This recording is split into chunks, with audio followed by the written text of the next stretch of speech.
All the big sounds for the quarterfinals surfacing at this time.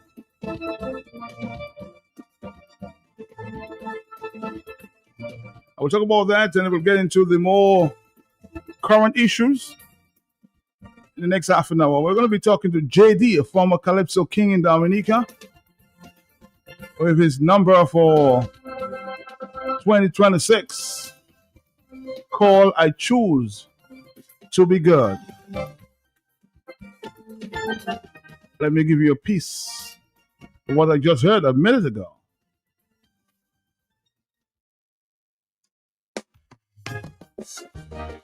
Yeah, in this life, every decision you make is a choice between good and bad. Which will you choose?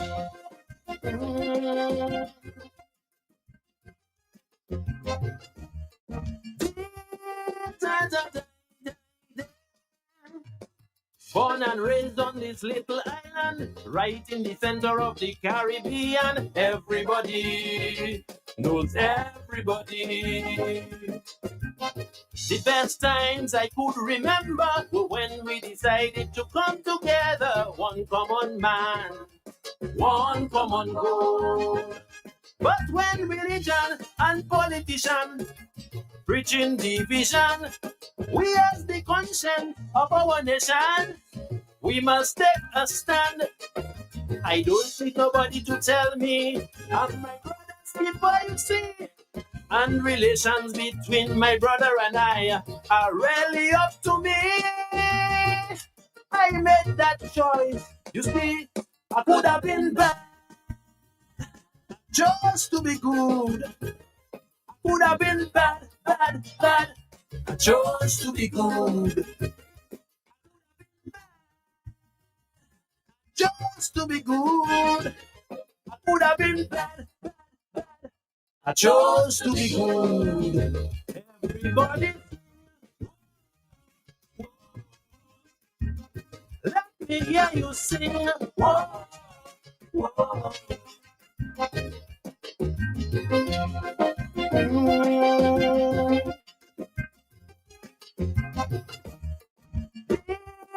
Da, da, da, da, da. I've seen it all in the people around me, from the good to the bad and ugly, to victims of circumstances. In every man there is good and bad, yet if his conscience guides his heart, he plays a part in a beautiful world. But those in position, like the politician, have more to answer for.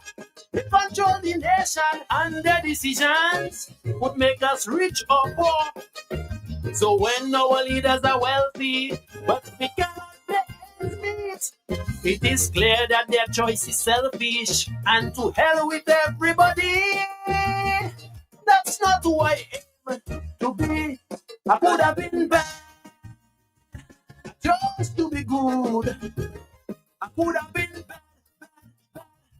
It could have been bad, but I chose to be good. Lyrically deep in the afternoon. JD, former Calypso King in Dominica. I chose to be good. Everybody sing. What? Hearing it for the first time on cue.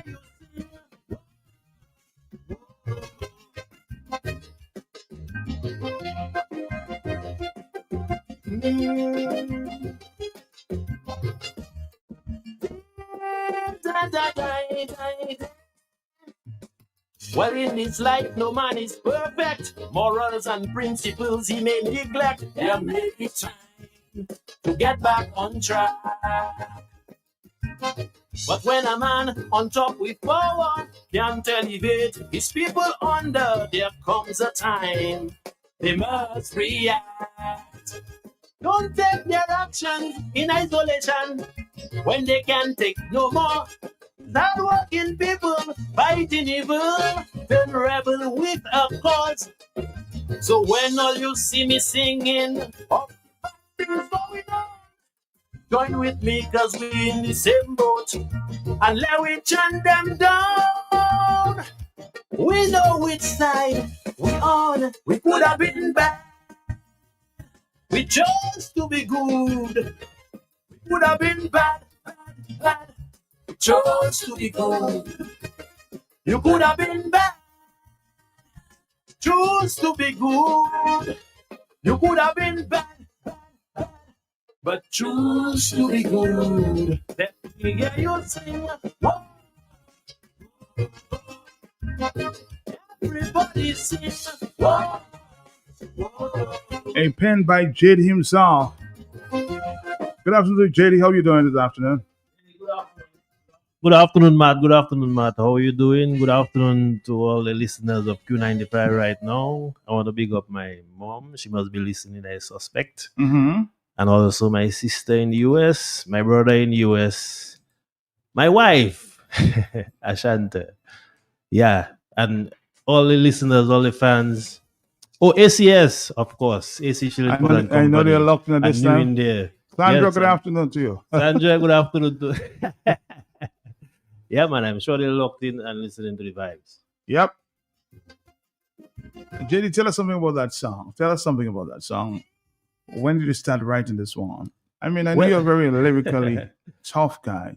When did you start writing the song? Well, Matt, you wouldn't believe that song was actually recorded 2 years ago. 2 years ago. Yes, and every year I keep putting it off.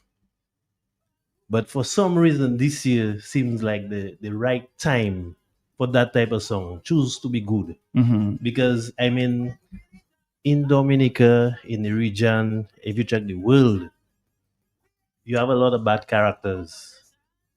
A lot of people doing bad things, right? So, and remember, being bad is a choice. You could choose to either be good or bad. Every decision you make, like I say in the intro of the song, every decision you make is a choice between good and bad. So it's a simple matter of human beings, we being good to each other, and yeah, choose to be good. So you wrote it a couple years ago. Yes, I did. Yes. I didn't change any lyric. I changed no lyrics. Mm-hmm. I only went by Cornell last week Saturday to change a little melody, nice little part to Okay. put in it, but no lyrics didn't change. But it just for some reason I just find it's You found it appropriate and timely. very appropriate, very timely for the times we are right now. I could have been bad. I chose to be good. Da, da, da, da, da. I've seen it all in the people around me, from the good to the bad and ugly, to victims of the circumstances. In every man there is good and bad, yet if his conscience guides his heart, he plays a part in a beautiful world.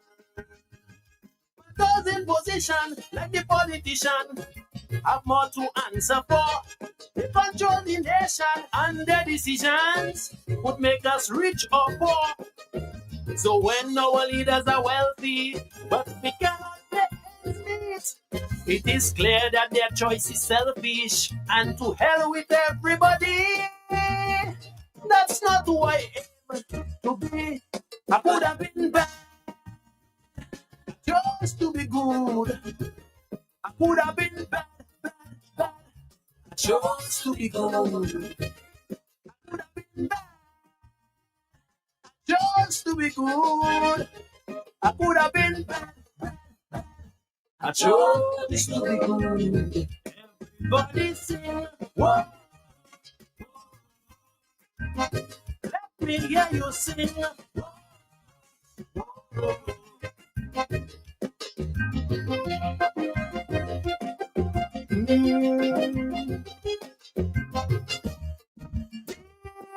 Da, da, da, da, da.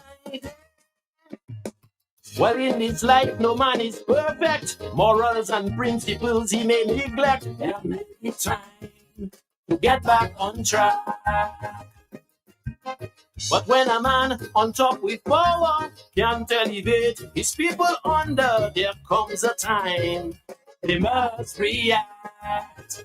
Don't take their actions in isolation when they can take no more.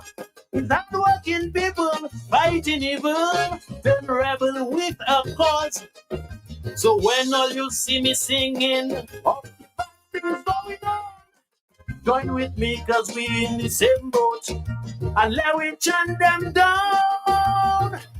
We know which side we on. We could have been bad, we chose to be good.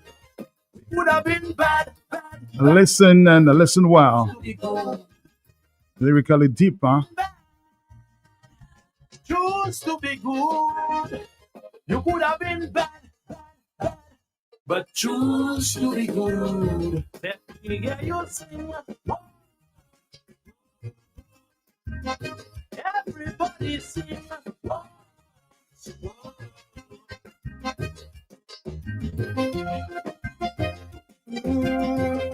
You've had a chance, JD, to listen to some calypsos. What do you think of the season thus far? Well, I find the season is shaping up well. Like you say, we hear some calypsos and we have a lot more to hear. So I expect to hear a lot more good calypsos in the coming days, leading up to the quarterfinals, which is on the 17th next week, Saturday. And you're confident that this song is going to take you through the quarterfinal? Well, I personally love that song. I just love it. So it's left to the judges. Yeah, for sure. And I just can't wait to perform it and just feel comfortable in doing so. Yeah, I await that moment.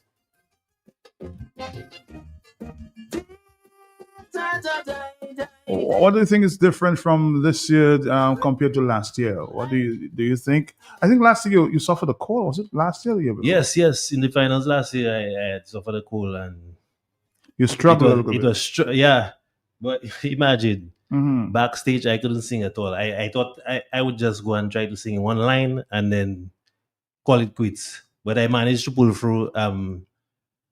The Saturday morning when I woke up, Matt, I just find like my voice gone.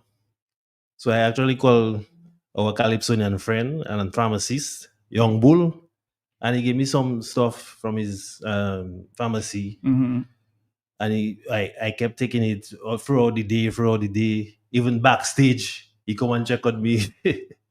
I tell him, boss, I can't sing. He give me other recommendations to do, and then surprisingly, when I go on the stage, I could sing, although you could hear the straining of the voice and so on. But I managed to actually perform the both songs. But I mean, obviously, you're in a competition, you don't expect to get far when you cannot sing to the best of your ability. So yeah, that was it last year. Actually, Checo was also in my tent. We were sharing tent. Same problem. And he had the same problem.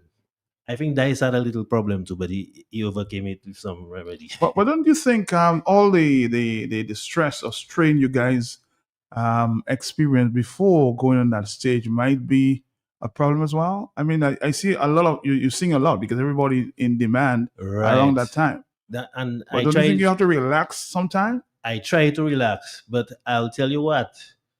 I think last year what happened to me is usually I have somebody managing my props and backstage and everything, and I think I got a little too involved in that on the actual day too. Even leading up, the days leading up to it, to make sure everything is right. Yes. So I think I can rectify that this year. So I have somebody in mind to take care of that. To take care of everything for me. Yeah, I don't know about the other guys, but yeah, that is something around like the last week or two. I try not to take too much gigs other than maybe the tents and so on. I try not to take too much because when you're in the finals, it can be a stressful thing. You have to organize a lot. So I try to lessen the load, especially on the voice to singing. Yeah. Because you always need that voice for the final, huh? Yeah. Yes, and rest is another important thing. You have to rest, especially on the day off. You cannot do too much because the quality of voice has been affected. Especially, well, some people maybe less than others, but I know for me, I need my rest. Rest equals better voice quality for me. Principles he may neglect, there may be time to get back on track. But when a man on top with power can't elevate his people under, there comes a time they must react. Don't take their actions in isolation when they can take no more. It's hardworking people fighting. Somebody says it's a special dedication to the DLP. So Is when that song for the DLP? No, well, that song is for everybody with a conscience, and you know you're doing bad. Is a conscience call to switch over and do, you see that line just say we know which side we're on. You need to switch over to the right side and be good. to be good, you could have been bad.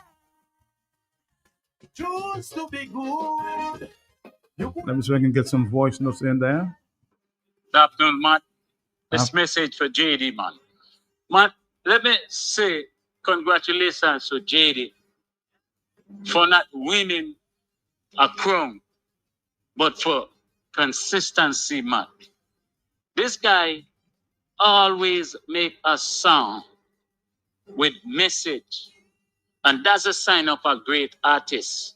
A man who makes a song that carries a message. Even people can dance to it, or it makes you sit down and listen closely to the lyric. Because see, I'm one of them people who listen to lyrical content of a tune, not just the love way and the ram and jam and, them kind of thing. The content has to be there for me. And he's one of them guys. He's there with Bob, he was there with Dice, just like Shelly in Bouillon. So just want to say big up to JD for consistency, my friend. Thank you. good and bad. Which will you choose?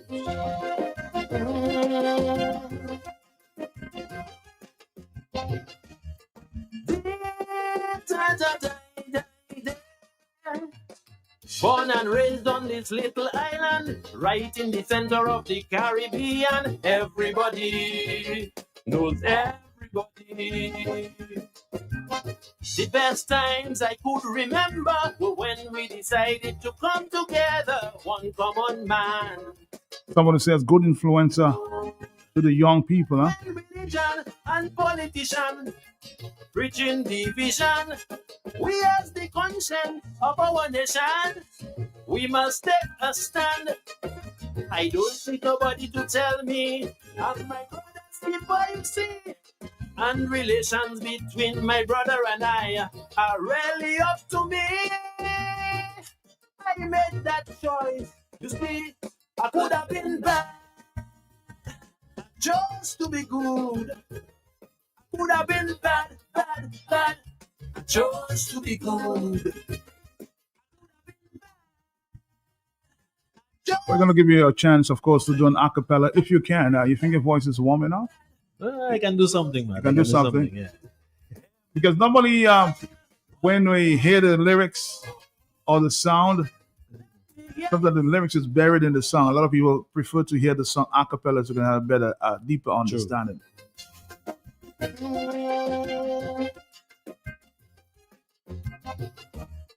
Because everybody's saying they're strong lyrically, amazing song. People around me, from the good to the bad and ugly, to victims of circumstances.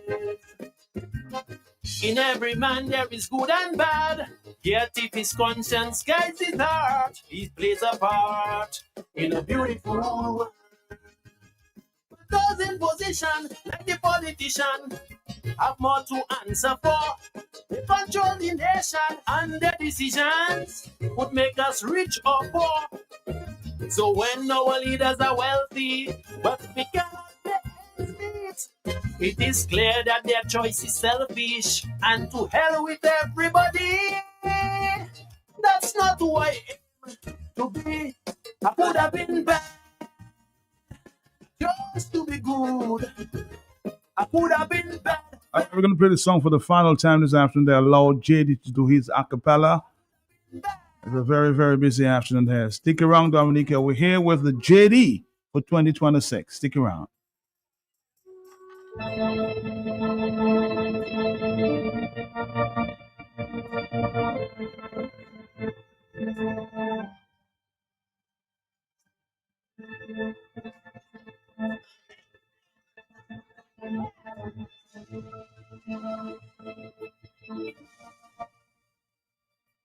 We're going to take a quick break and we'll be back, Dominica. Stick around. Stick around. Stick around.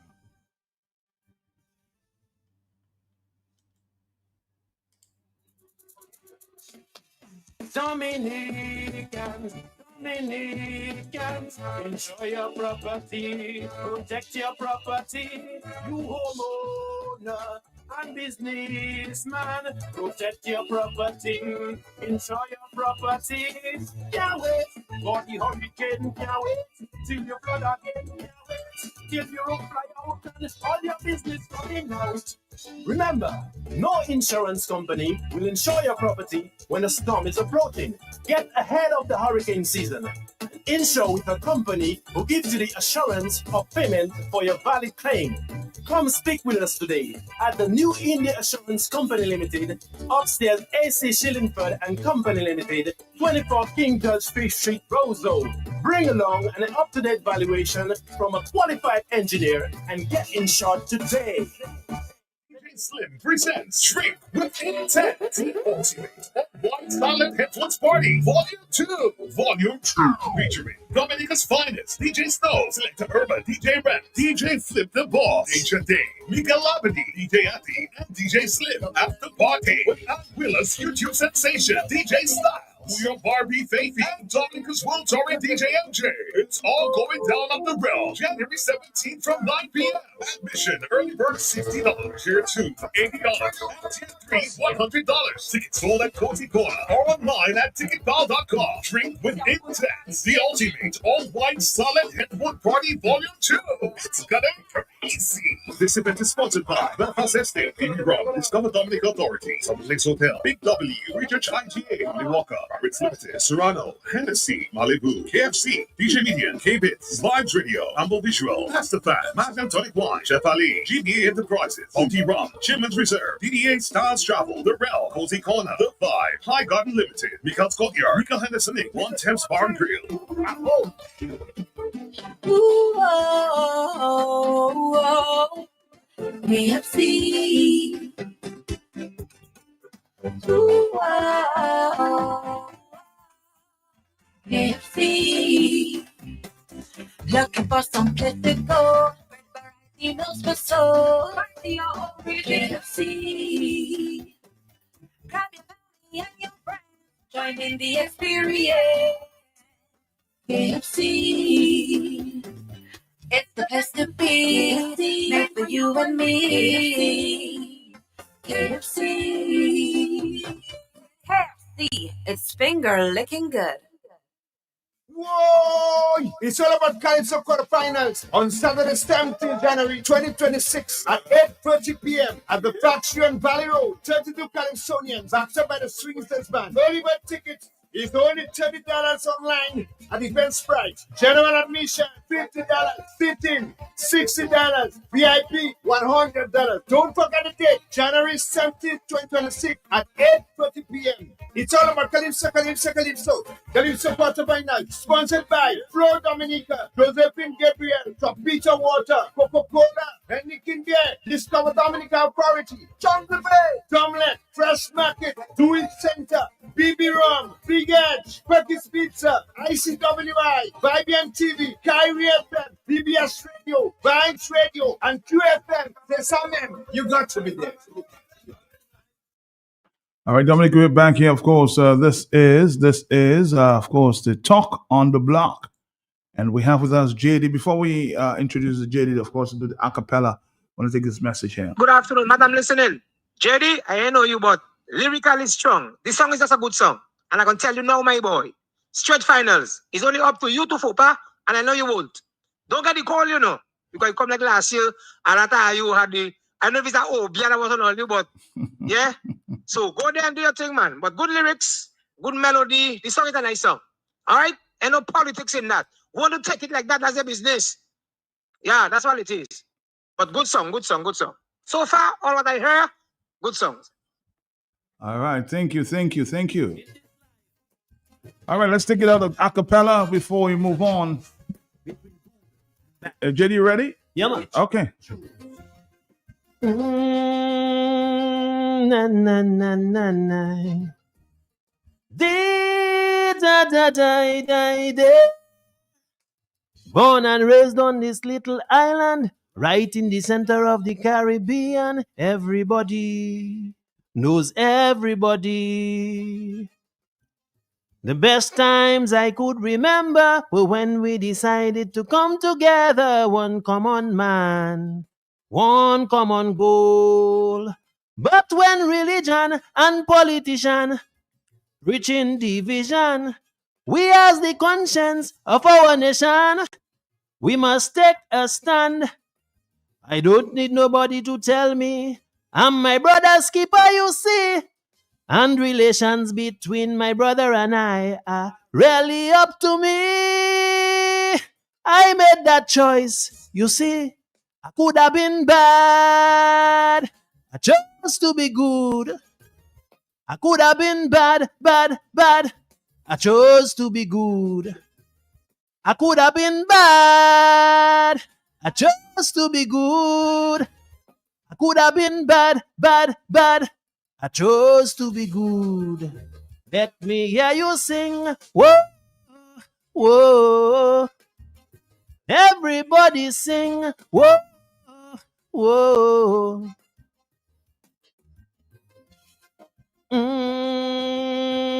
Na na na na na.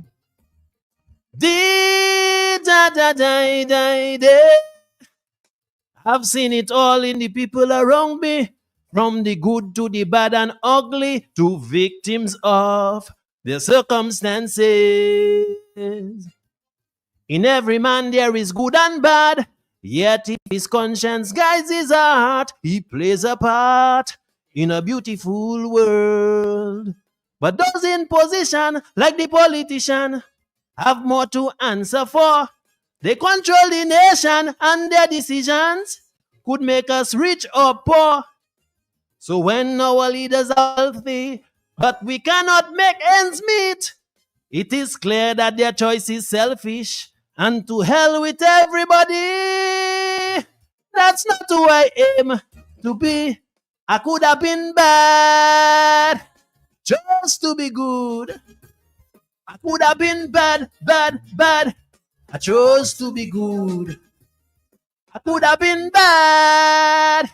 I chose to be good. I could have been bad. I chose to be good.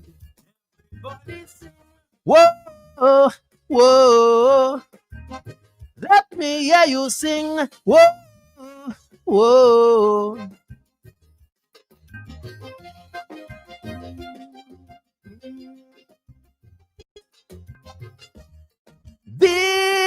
Da da da da da. Well, in this life, no man is perfect. Morals and principles he may neglect. There may be time to get back on track. But when a man on top with power can't elevate his people under, there comes a time they must react. Don't take their actions in isolation when they can take no more. It's hardworking people fighting evil, turn rebel with a cause. So when all you see me singing of the bad things going on, join with me cause we in the same boat, and let we chant them down.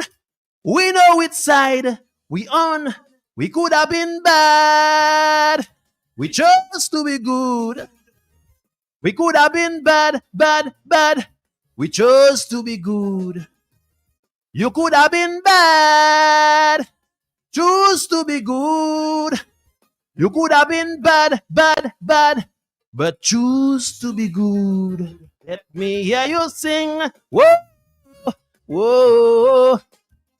Everybody sing. Whoa, whoa.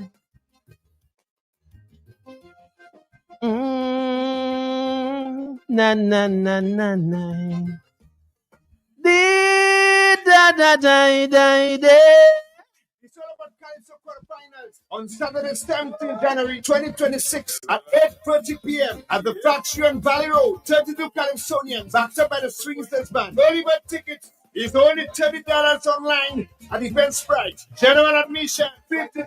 Sitting $60. VIP $100. Don't forget the date, January 17th, 2026 at 8:30 p.m. It's all about Calypso, Calypso, Calypso. Calypso quarterfinals sponsored by Flo Dominica, Josephine Gabriel, Tropita Water, Coca-Cola, Heineken Beer, Discover Dominica Authority, John Buffet, Tomlet, Fresh Market, Do It Center, BB Rum, Big Edge, Perkins Pizza, ICWI, Vibian TV, Kyrie FM, BBS Radio, Vibes Radio, QFM, Desamem. You got to be there. All right, we're here, and of course, so we're just wrapping up with JD. JD, any final words before you go? Yeah, I just want to say to the Dominican public and everybody listening to choose to be good, you know. And we have our carnival coming up. Choose to be good.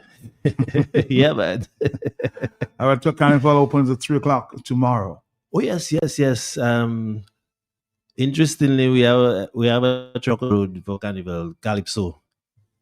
Calypso has a truck on the road for carnival this year. That's for the something. opening. That's something different. That's something different. That's something good, and I applaud the New new executive for that. Yes, We've, for sure. we've seen some good things thus far. Huh? Thus far, we have. Yes, I reserve my Comments? not my comments, but my assessment.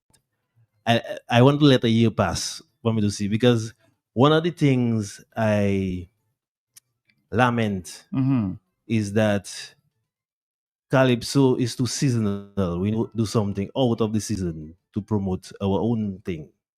Yeah. So I wait to see what ideas the new executive have in terms of that, in terms of maybe putting a show in around the summertime or Independence time or something. But let's see what happens. All right. Yeah, man. JD, thank you very much. We'll see you again sometime. Yeah, man. You have something coming up for the already for the second sound? Yeah, I have a few things. I know you're always ready. The second song might be entitled, the title might change, but it might be entitled Talking to Myself. Talking to yourself. Yeah, let's A meditate. slow on that. one? A slow one? Or? No, that one's slow enough. We'll come with a little fire in the next one. All right. Yeah, Talking man. to yourself. Yes. Looking forward to seeing the quarterfinals. Yeah, Thank man. you, JD. Thank you. Yeah, man. Somebody said JD never disappoints. So we'll find out. Thank you, sir.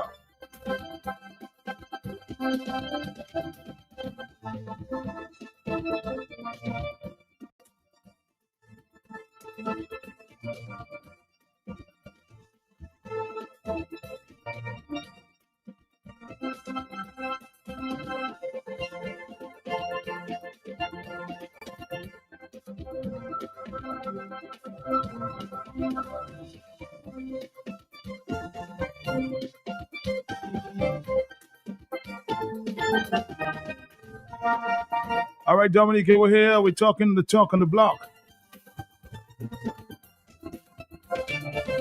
We're going to take a phone call. Let's see what that person has on their mind. Are you there, caller? Yes? Matt, Yes. Yes, sir. I'm I'm here. telling you. Tell me. Go and tell me the answer from my partner, Jimbo there. What answer? But I tell you, check something for me. Oh, so you got you got the answer from the partner? No, but you have to get to me. All right. I'll call you partner. I'll call you back, Jimbo. Okay? I know what you're talking about in terms of whether the case is going forward. I think that. All right? Yeah, do it Okay. for me now. I'll check it for you. Oh, okay. Bye-bye.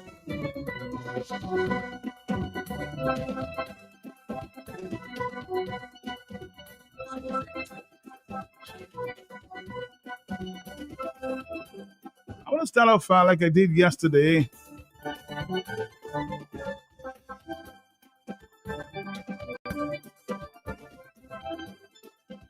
We were asking for more information as it relates to our Prime Minister, Mr. Skerritt, in terms of what is in this MOU, immigrants or refugees We heard the Prime Minister of St. Kitts, Mr. Drew, giving an explanation we think, or people say should have been given by Prime Minister Skerrit. Who are these refugees? Where are they coming from?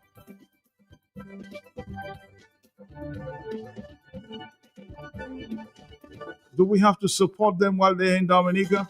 How many? In Antigua, we heard from Gaston Brown saying it's no one in 10.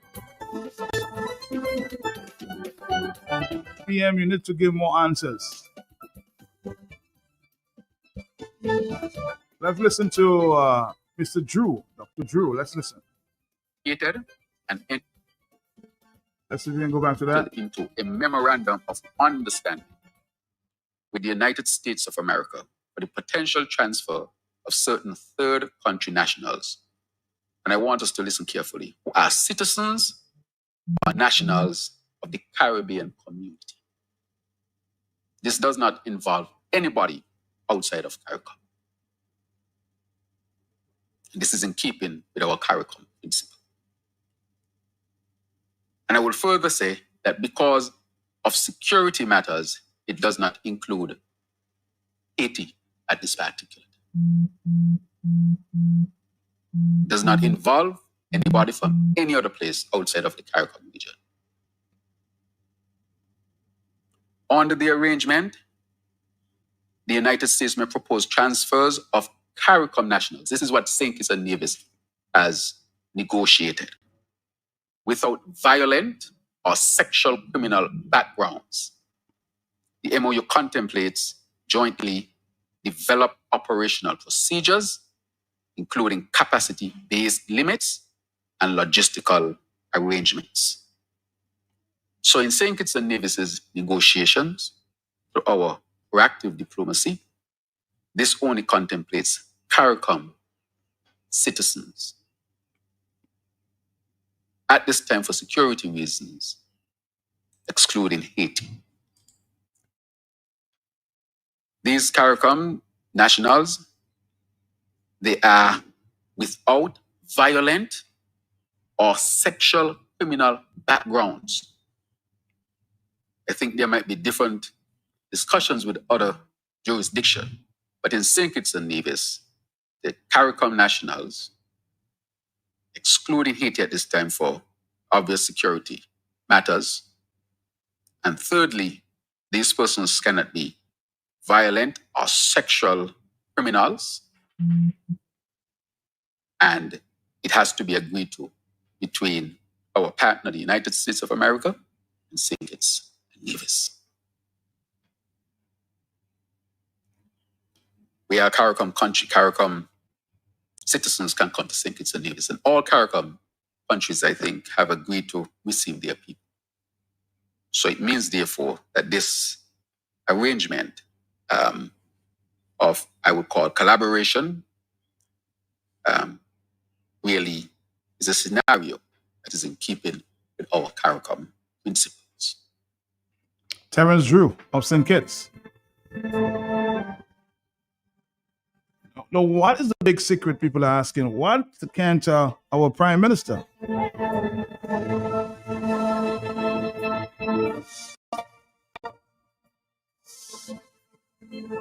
Be as clear as this.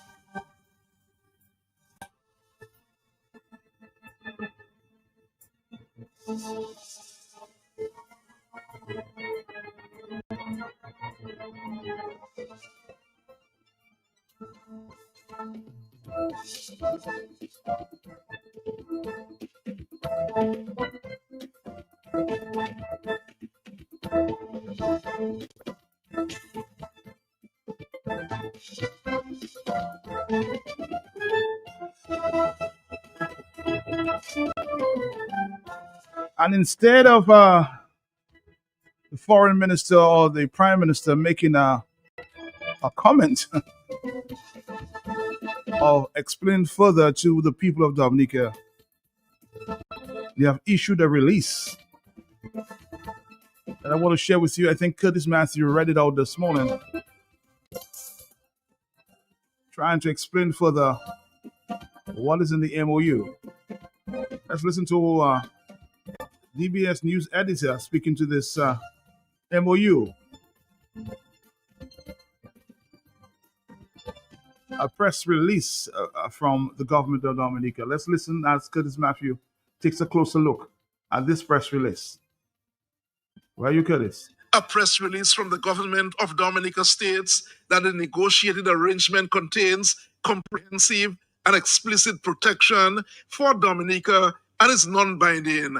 It provides for full discretion for the government to accept or decline any proposal in whole or in part. It provides for the right of the government to decline any individual on the basis of criminal activity. It provides for advanced disclosure by the government of the United States of medical and criminal record where applicable, to the extent permitted by law, the right of either party to discontinue participation at any time through written notice via diplomatic exchange.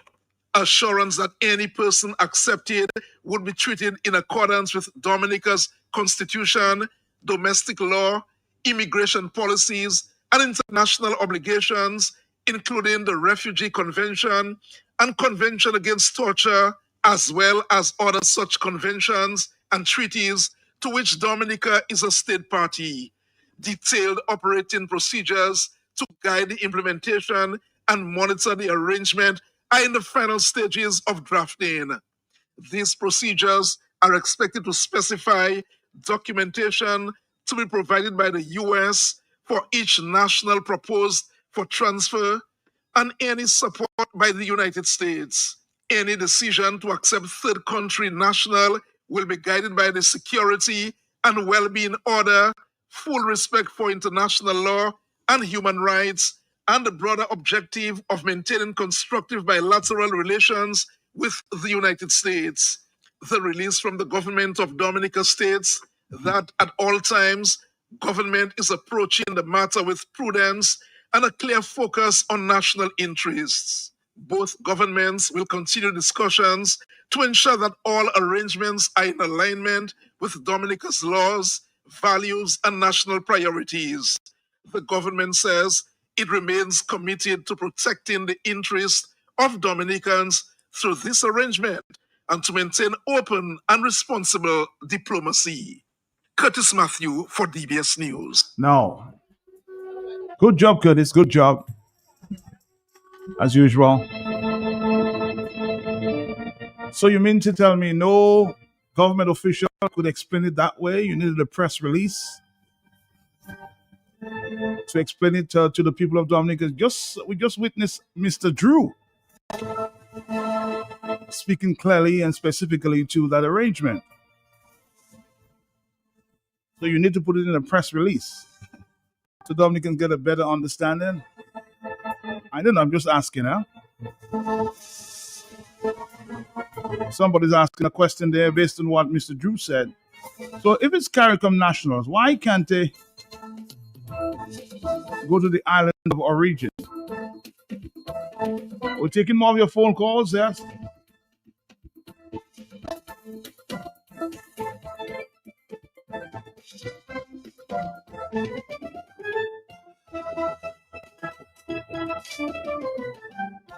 So, St. Kitts, and I just heard a farmer before I came on the radio this afternoon saying,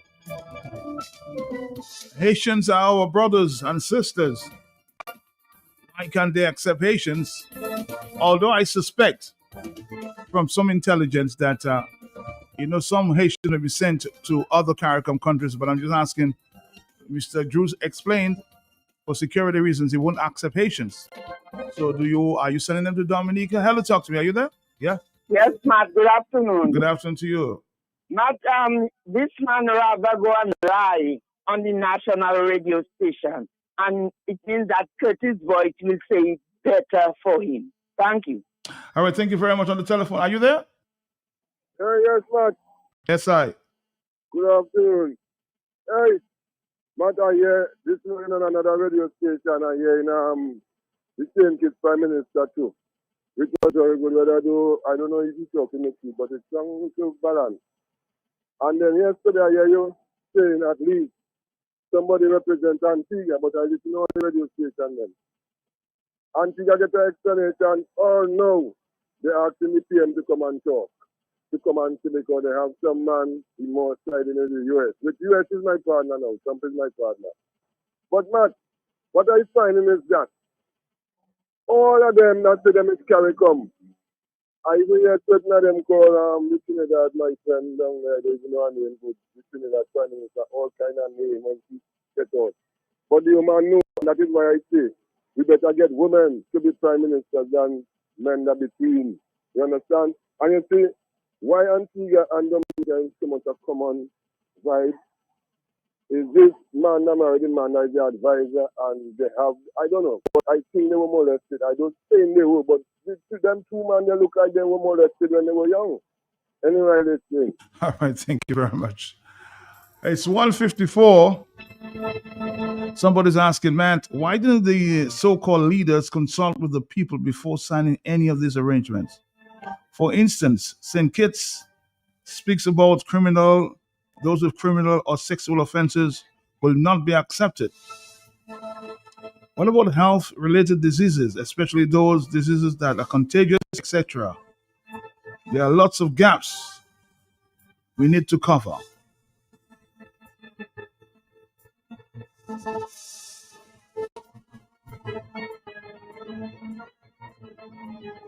Bro, somebody says, sounds like they're trying to bully the U.S. But Skerrit and its close association with Chavez and Maduro regime, as well as other issues, such as his son's situation and his quick escape utilizing diplomatic passports, put him in a really weak position when negotiating.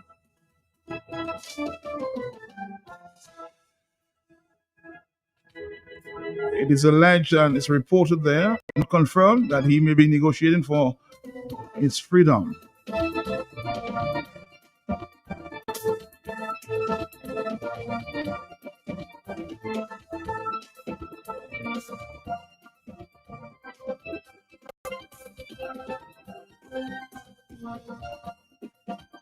All right, I think we have Black Pepper on the line at this time. Black Pepper, you there? Yeah, good afternoon, Matt. How are you this afternoon? Good afternoon to you, sir. Yes, how are you? I'm good. Matt, I'm paying attention to what you just read from Dr. Drew to deportees and acceptance by the OECS Islands for the deportees. CARICOM nationals, yes. Haitians, CARICOM nationals and all of that. Now, Matt, there's a very, very, very important question that needs to be asked, and I want you to take note of it because it's a very technical question with technical consequences. So, in the case of Dominica, right, let's just suppose Mr. Skerrit, well, technically, Mr. Skerrit is in position, technically speaking, Haitians based on the fact that they are accepting Haitians into the country legally to the extent where some of them got a pathway to become citizens of Dominica. Am I right or wrong, Matt? True. Right. Now, we can filter based on the character. They meet a certain criteria, even if they are Haitian national as a deportee, they meet a certain criteria before they could be extradited to Dominica or deported to Dominica, right? So with that being said, it is fair enough to accept them based on our common practices that are very much active right now. But here's the thing, Matt. When someone is deported into Dominica and Dominica accepts that person, it becomes a national responsibility. Does that automatically, based on acceptance, be it under the pretense of refugee or deportee, does that acceptance give that individual a path to citizenship? A good question. Now, if that does, from the perspective of being a deportee or finding asylum or whatever the case may be, automatically, here's the thing, you know, Matt, automatically, based on that new practice, does it now open up more doors for the Haitians who are already on land but are not citizens can they align themselves with that same pathway to citizenship based on the fact that we can receive deportees, and if those deportees automatically have a pathway to citizenship, that means the residents that are there on the conditional levels of just immigration, if it's every year they have to renew their stay, that means automatically they're entitled. You understand my point? Yes, it's a fair comment. It's a fair comment. I'm saying it's a fair comment because they're Haitians right now in Dominica. They have been here for 15 years. Nationals. And they never got a passport. So this is a very, very, very ticklish situation. And what we don't know is under what level the government is accepting them. They are never transparent with certain things, and it's like they're back against the wall. So it's do or die. They have to flush the toilet for the US, or else the toilet will back up on them.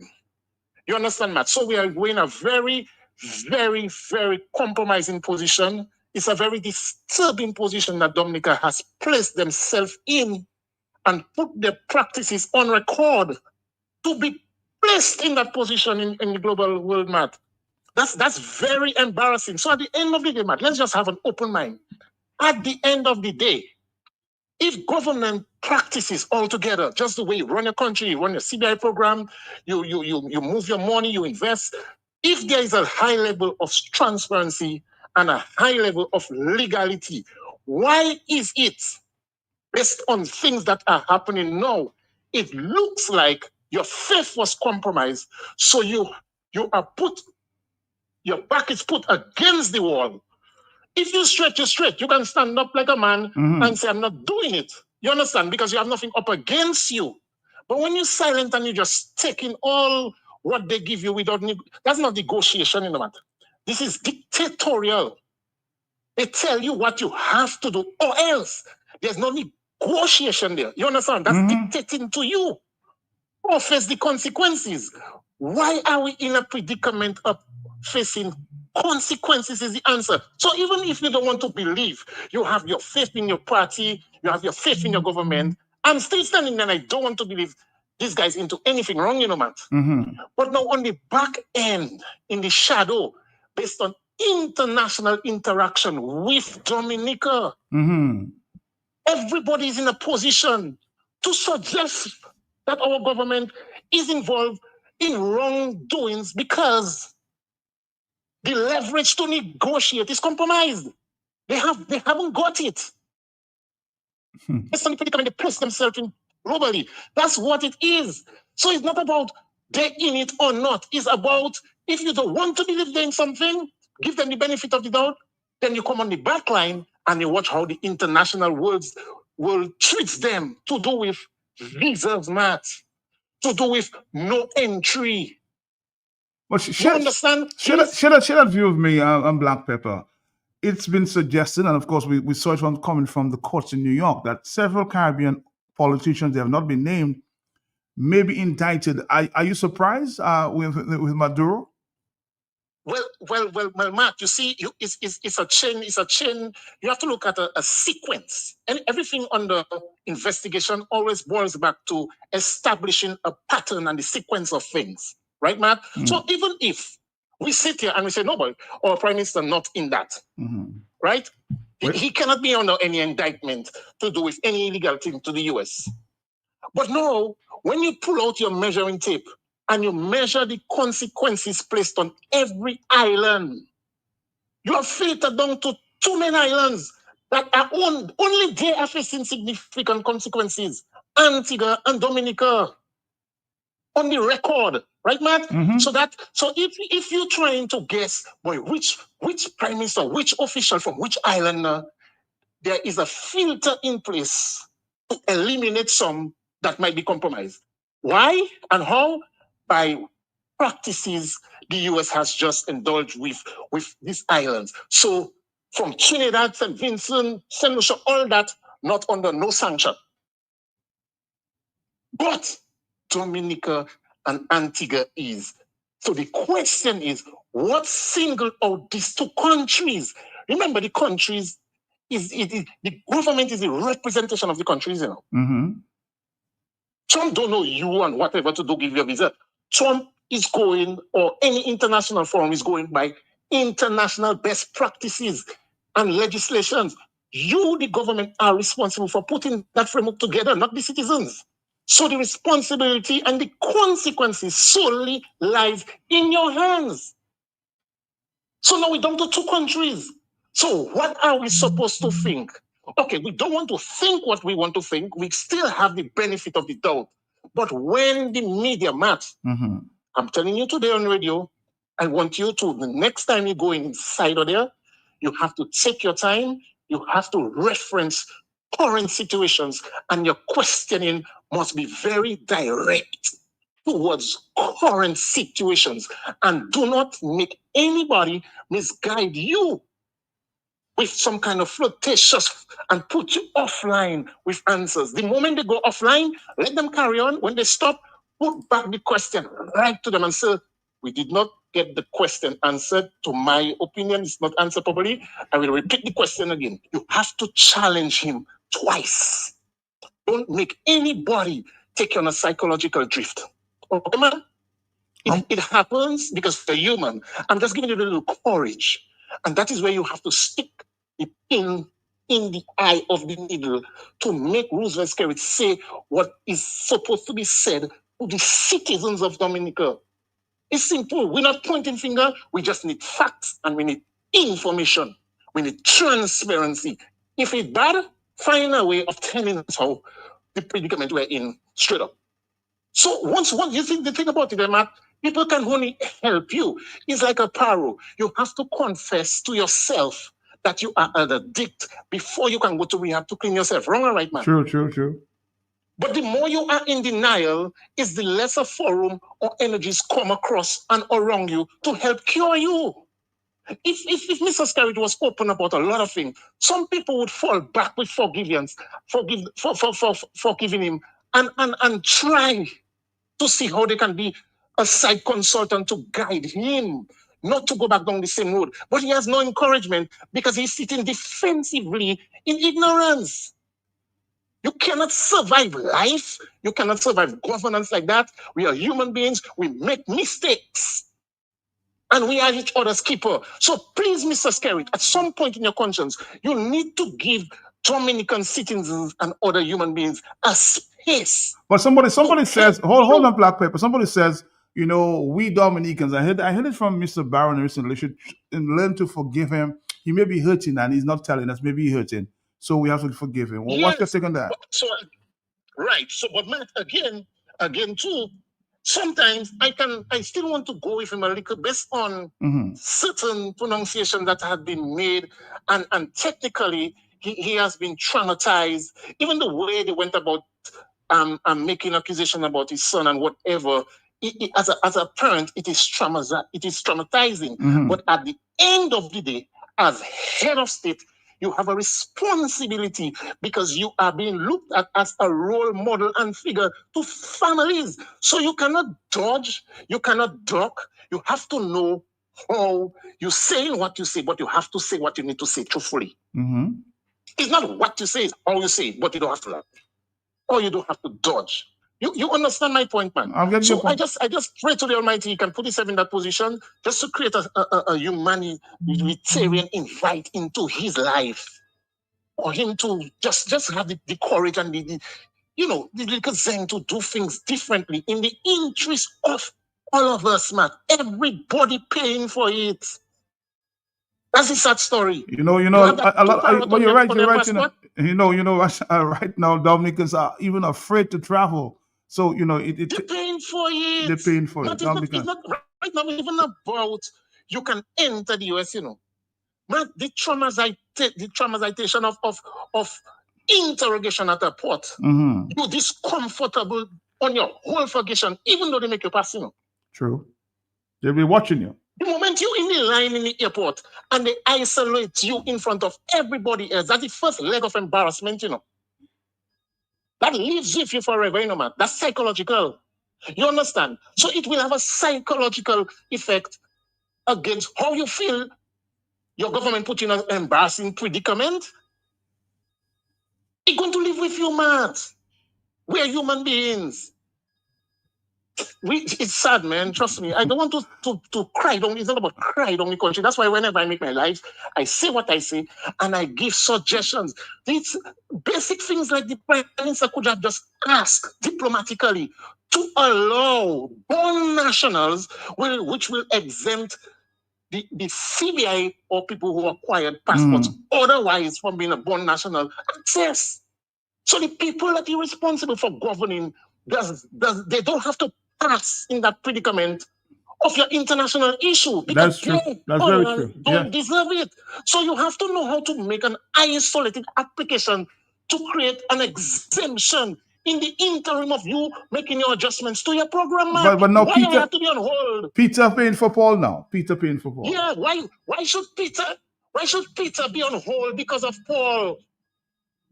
It cannot make sense to the innocent citizen in Dominica, Matt. It cannot. And with all that like a $15,000 thing to travel there, guess what? It's the same set that will continue going to the US because they don't have the money to put up that $15,000, Matt. And then they will take on pictures showing they can travel like it's okay. It's okay because all you have the CBI money putting down at ransom to travel. But the average ghetto, you don't have that.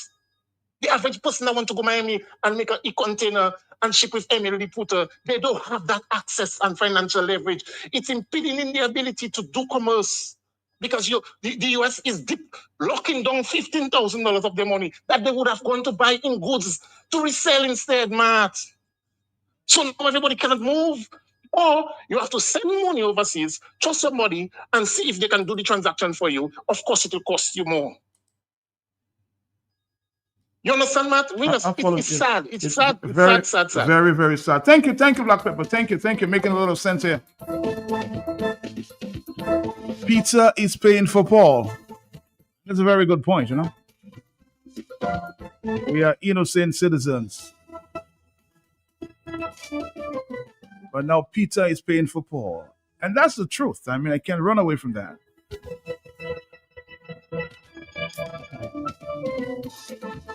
We'll take a phone call of you on the telephone. Hello, talk to me, yes? Hello. Yes, good afternoon, Matt. Good afternoon to you, my brother. How you doing? I'm good. I'm listening to the discussion and the issues that are confronting our nation, and particularly our citizens over the last few weeks. And I must say it's worrying. But the sad thing about that, Matt, we are still in a state of denial. Initially, when that came out, some people say it's AI, some people say it's propaganda, it's false narrative, false news. And we keep going on with excuses and excuses and excuses. And you know, I also remember that at one point, you know, the Prime Minister said that we are feeding the international journalists with a lot of nonsense. I remember that. You know, it was not true. It was just false narratives, you know? And Matt, the truth is, this is not something that happened overnight. And this is not something that those of us who are paying attention to how the international community operates and the whole question of their national security architecture and the risk and those who pose major risk to their country. That was no surprise because it's a long time coming. We've been warned. We excuse our way out of it. We make excuses. We have people who are specialized in spinning, and we think that we can spin our way out of every issue that comes up. Instead of accepting the fact, yes, I've made an error. But again, that is how things become when we idolize any human being and make them above being fallible and being able to make mistakes, and we put them in a category where we think that they cannot make no wrong judgment. And as a result, when the things are so wrong because we've idolized and worshipped those type of leaders, we ignore the fact that there's a possibility that the things that are being said are true. And therefore, we need to approach him in a brotherly way and say, hey, that path you're going on, I think you should rethink. I think you should redirect, because at the end, there's going to be danger, not only for you, but all of the citizens. And so we've allowed these things to go on, and kiss after kiss, kiss after kiss, kiss after kiss.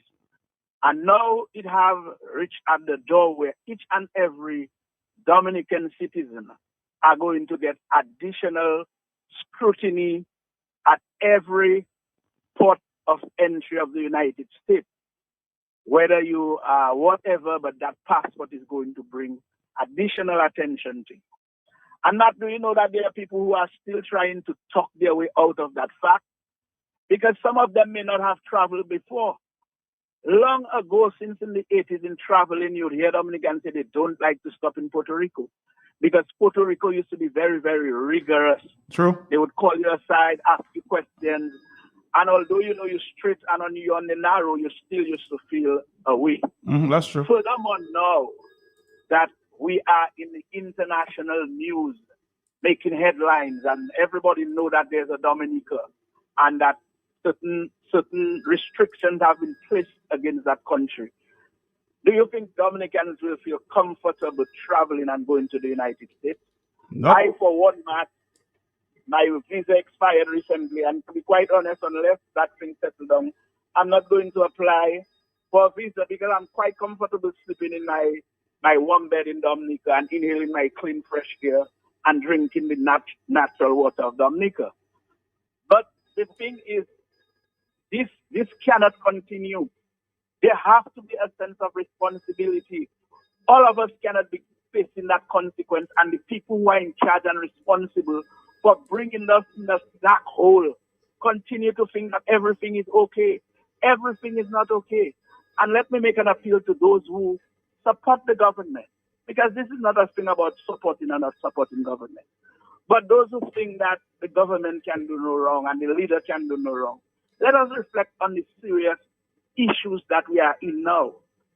And let us agree as Dominicans that Dominica comes first, and this is the time once and for all to correct the number of mistakes that have been made in our country and to bring Dominica to a state of respectability again in the region and in the international community. Thank you, Matt, and thanks for Thank you. And I remember Lennox Linton, for sure, Angelo Allen.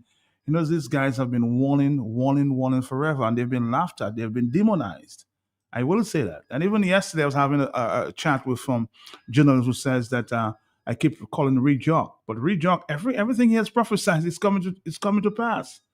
So I mean, just talking the truth. That's basically what it is. And listen to what I played it yesterday, Mr. Reggie Austri said many years ago. Arrest Mr. Linton. Arrest him. Remember that? And we have to find a way to send a clear message to Lennox Linton. You got so much deba, so much problem you caused for $1.2 billion. So much problem, stress.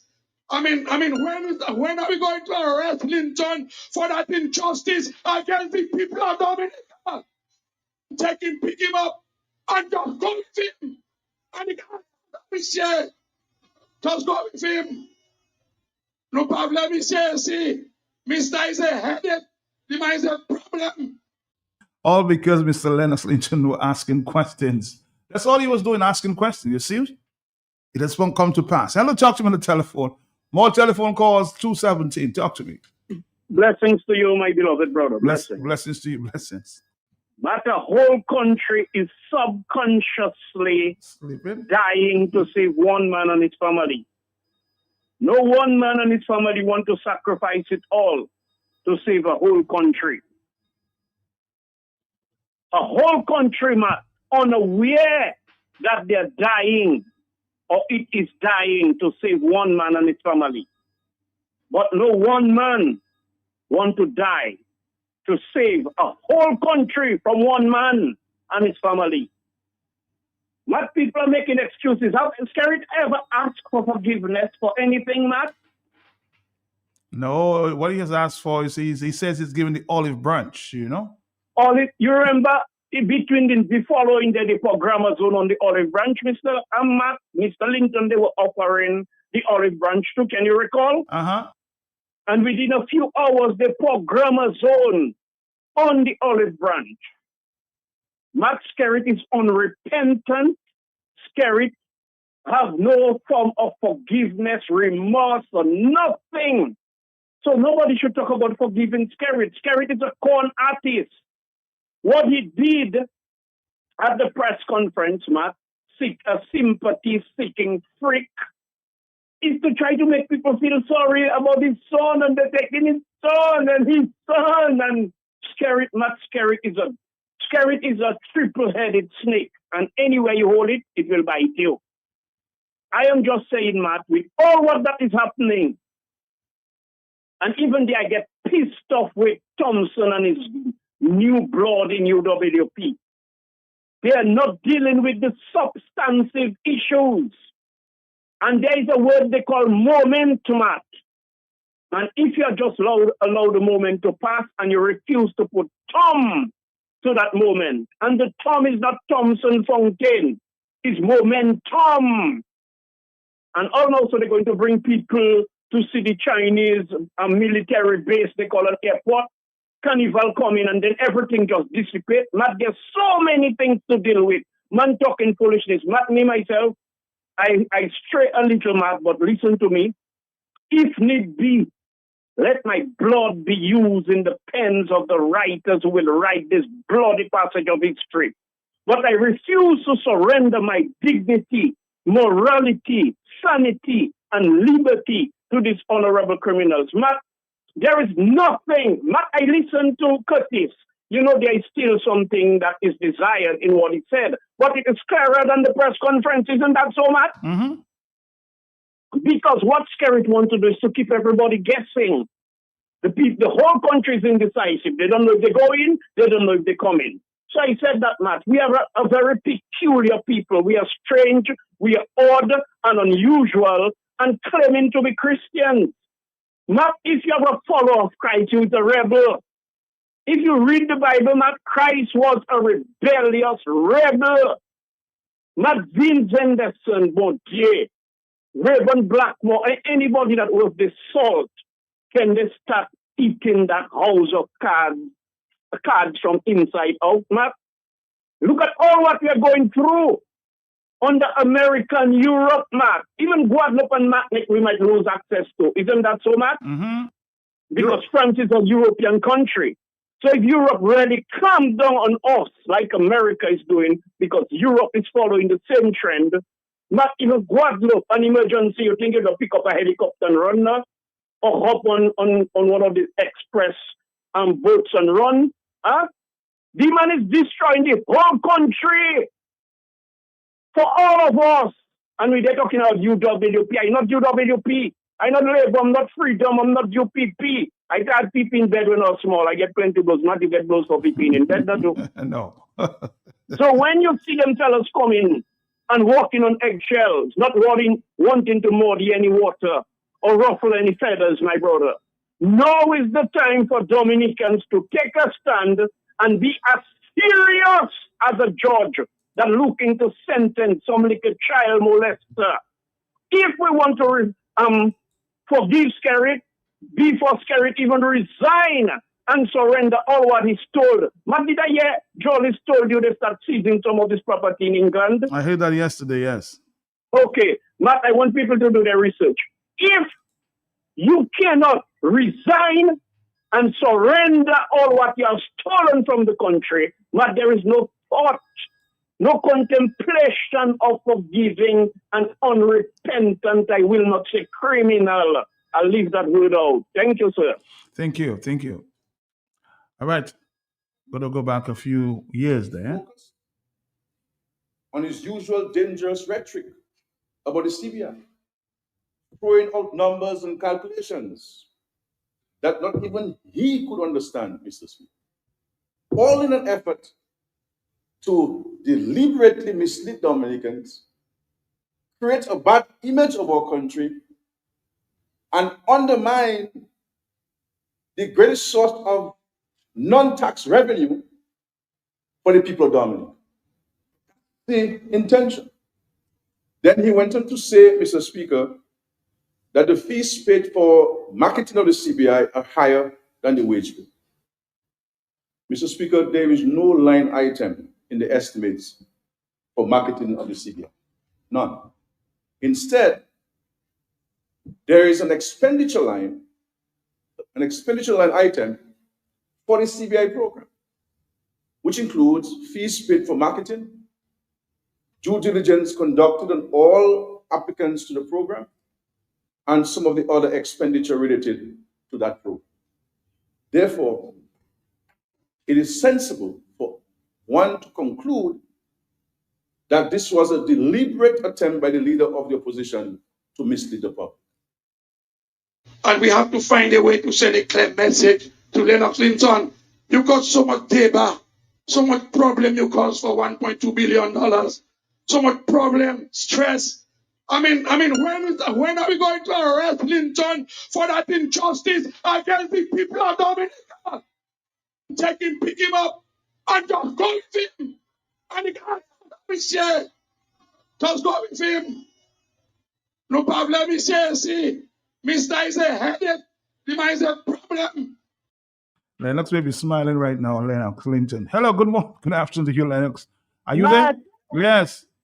I want to ask us three, who is the one that they should pick up and pack him and throw him somewhere right now in Dominica? I'm sure Mr. Austria is listening. Hello, talk to me, yes? Ask him. Hello, Matt. Yes, I'm here. Yes, sir.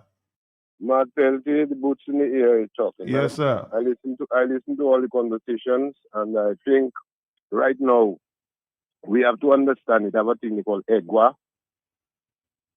You know, when you EGWA, the only person that can spare an EGWA is Jesus Christ. Okay? I listen to all the conversation in relation to what is happening to Dominicans.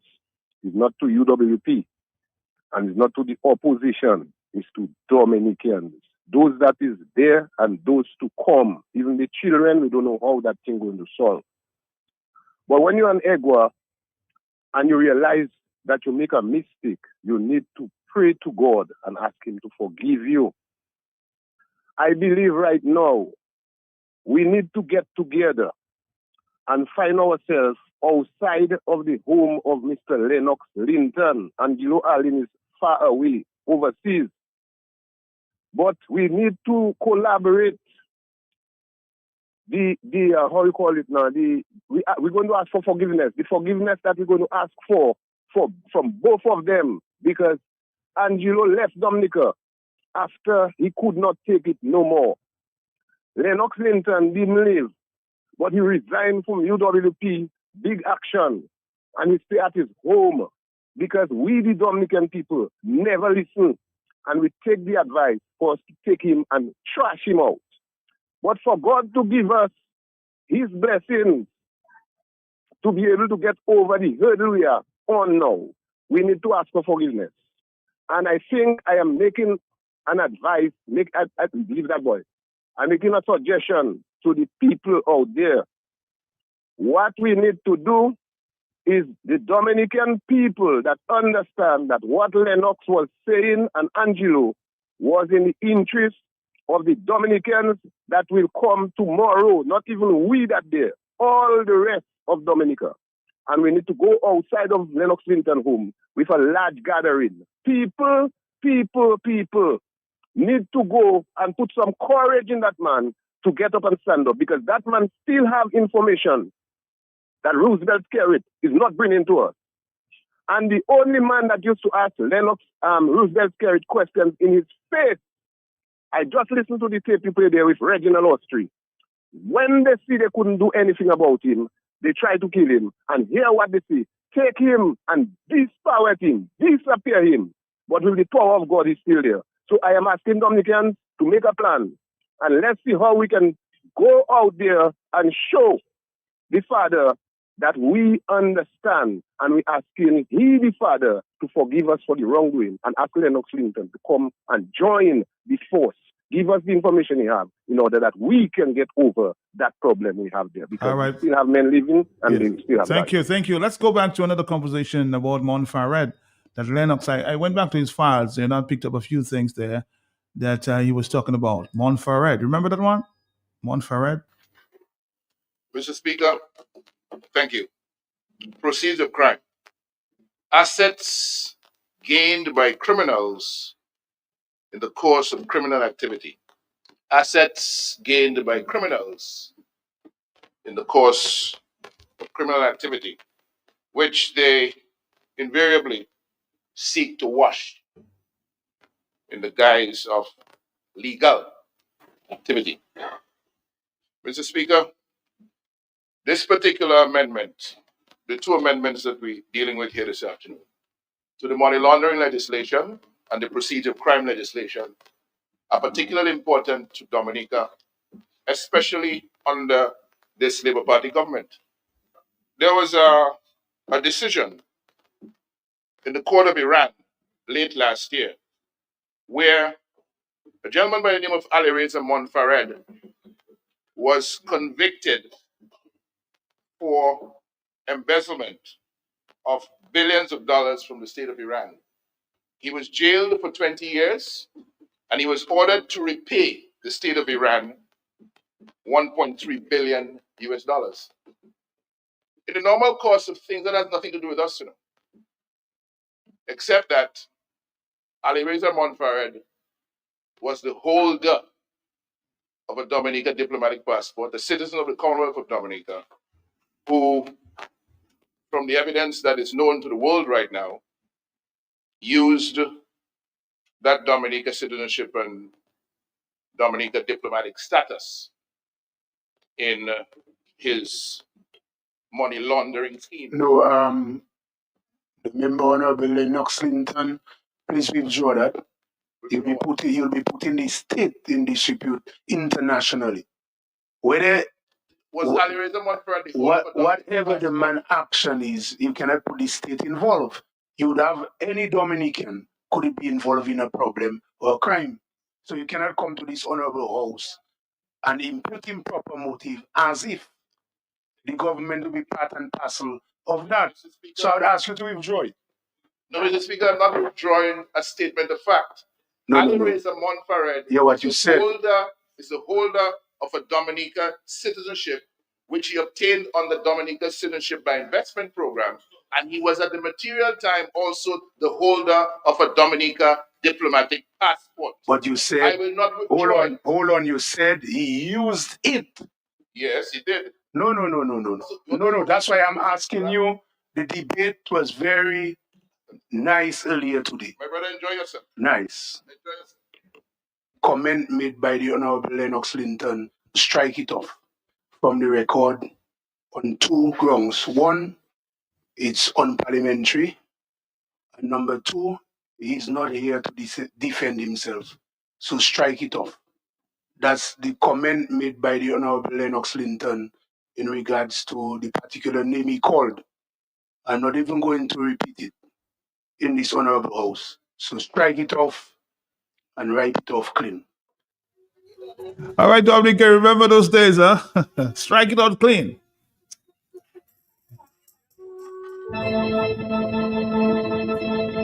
He was just warning you guys. He was just warning you guys over and over again. Mr. Speaker, what's your thoughts at this time? Was he wrong? Now, Dominicans are prevented. Most Dominicans without visa. I even have a visa, but most Dominicans would like to go to visit their family in the States and now shitting in their pants. What a strange world we live in, huh?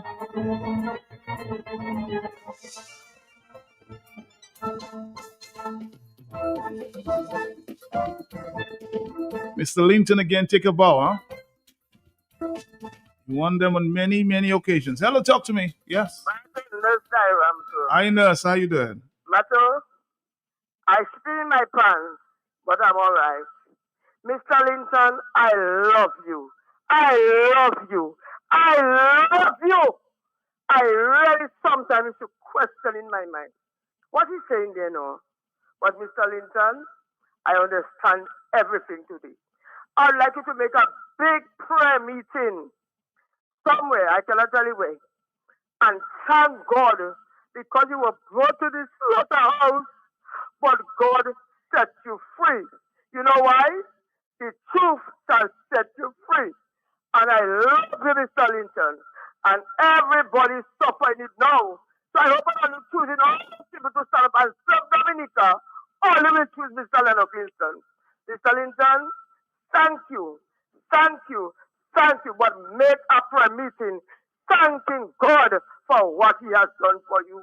The lies can fight all the time, but the truth will set you free. Thank you, Mr. Linton. Not Diamond talking. All right, thank you. Somebody saying, Matt, if I was Mr. Isaac, if I had the power of Mr. Isaac, he would tell Trump to strike it out. Would you tell Trump to strike it out? That's what you're advising Mr. Isaac to do? Strike it out? Okay, hello, talk to me.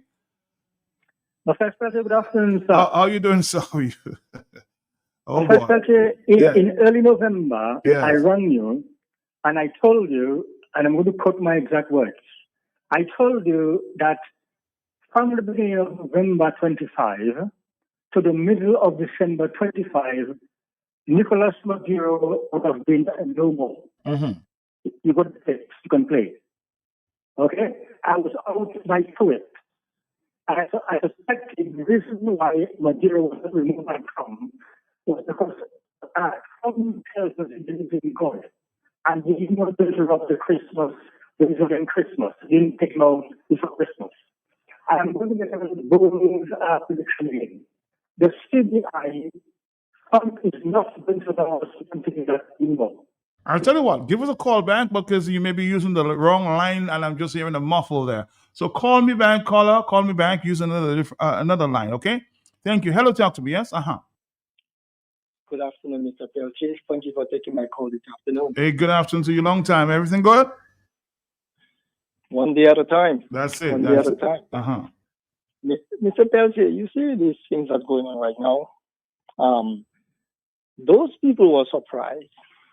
Those who denied what people, members in your position, the Linton, the Osu, and those guys were talking about, and they tried to defend it. I remembered when I broke the story on Freedom Party program about Dominica is banned from the agricultural program, where Dominicans were going to the U.S. at what it was called seasonal employee in agriculture, where they could go and cut cane, whether it's in Florida or in the Midwest, harvesting corn or apples. Dominica was banned from this program. This was a program started, I think, under the Eugenia Charles Freedom Party government, and all the way until this current government came into place. And Mr. Peltier, I'll make this public. I'm part of an organization, a group in the U.S., where we look for seasonal employees around the world. Another issue in the Midwest is that you don't have a lot of help when it comes to harvesting. So organizations like my company, we look for employees out of the country. When we try to get people to come in, as we speak, we have people from St. Lucia, we have people from Africa, we have people from Mexico. And when I was trying in the negotiation process, in making this bigger for young people of Soufriere, Scots, and Ghana to get those young men to come up to work at my facility as seasonal employees during, like right now, around this, almost spring, like March through the planting season, and again, like in October during the harvest season. We were told by the immigration authorities that Dominica has been banned from the program. About 2-3 years ago, I made this public. Some people gave me blows, including your parliamentary representatives, who told me I need to stop calling your program and making your program get rating. If I know something like this, I should have talked to them about it. Up to this day, she's mad at me because I broke that story on your program, on the Freedom Party program. We were warned by this, and I went to Dominica. I remember, spoke to people, my family members, and I'll say to include my sister at the time, big Labour Party supporters. But thank God she listened. She wanted to get a visa. Other people, family members of my close friends in the Soufriere constituency, today they're calling me, regretting when I cautioned them to go and get a visa now, because visas will be more difficult for Dominicans to get. And Mr. Matt, let me tell you something, Mr. Peltier. The immigration authorities told us, for the federal government, the reason why Dominica was banned from the program, because I went to negotiate to see what we can do. They told us, Dominica with its CBI program, it has reached and is actually the country that have the most people that were not born in Dominica that carry diplomatic passports. Not just Dominican passports, but diplomatic passports.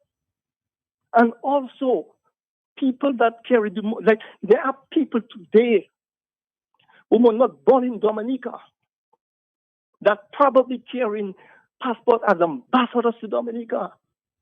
So the question continues, how many Dominicans, how many people who are carrying Dominican passports as ambassadors of Dominica who were not born in Dominica, and one who are those ambassadors, how many of us in Dominica, even the cabinet of the Parliament of Dominica, know who are these people, ambassadors?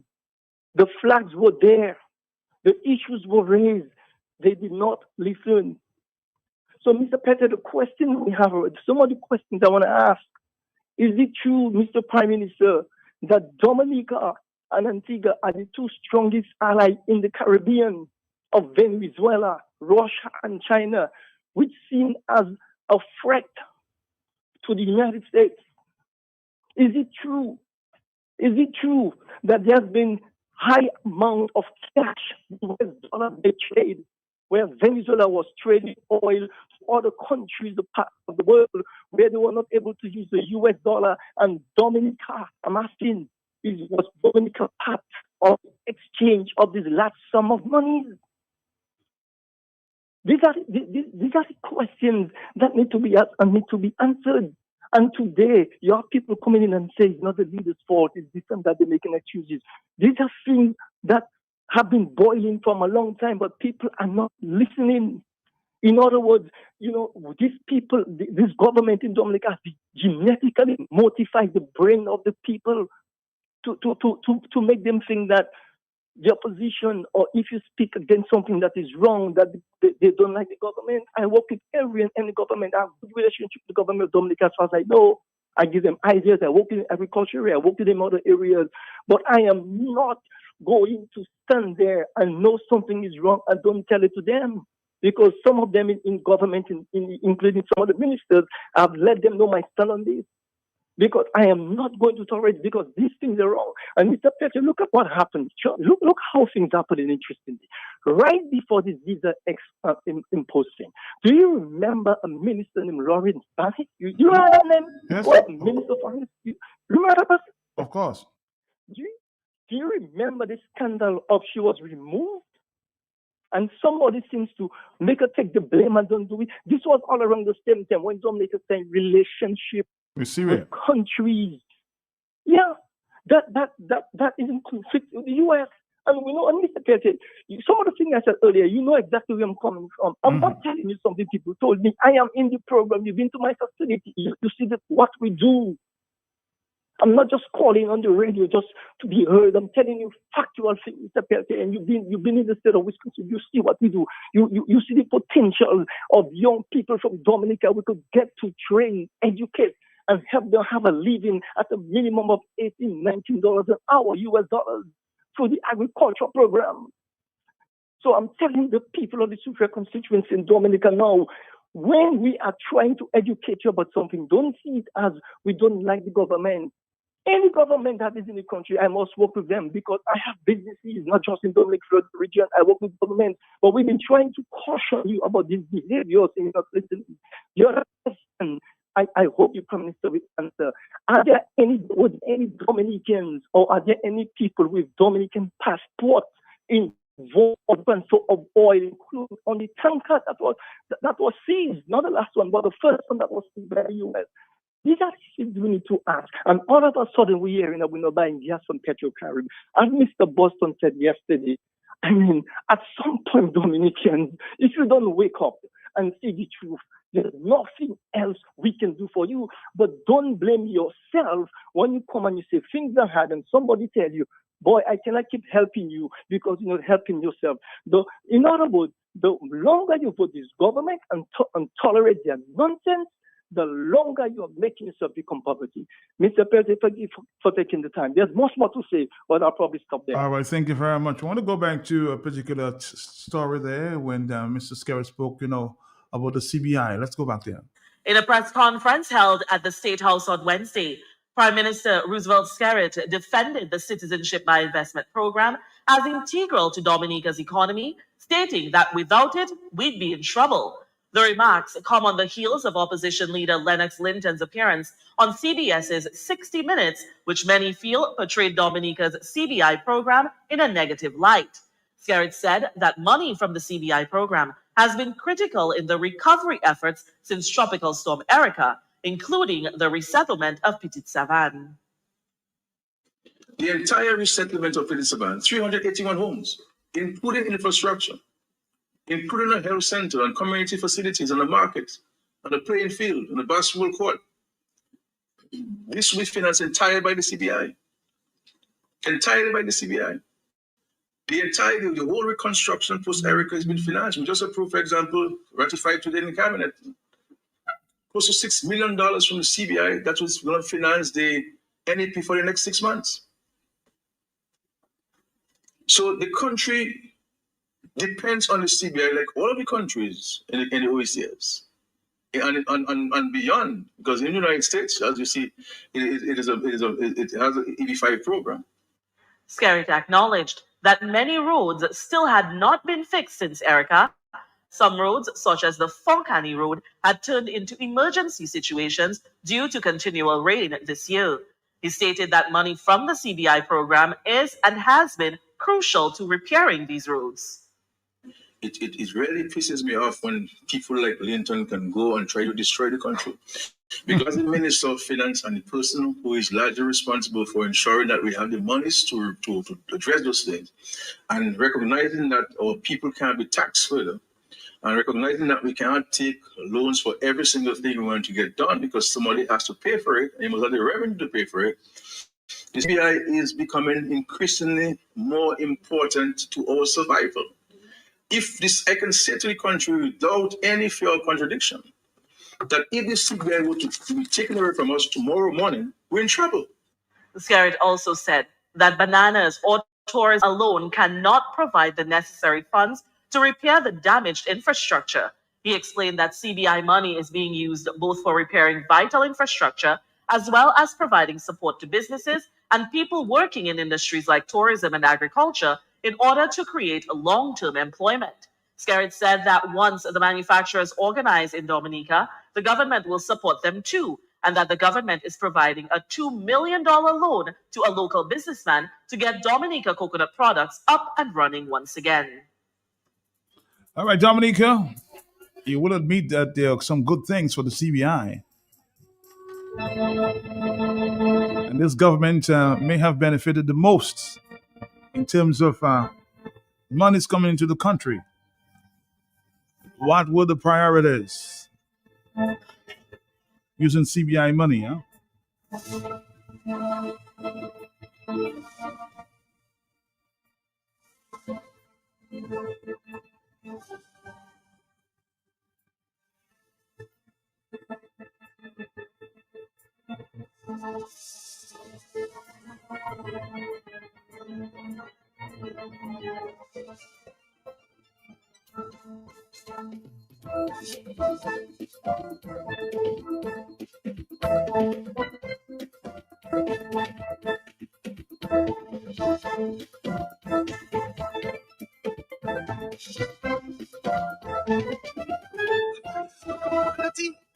This beacon encourages every Bajan to speak up and take responsibility when they see something going wrong in this country, in their community, in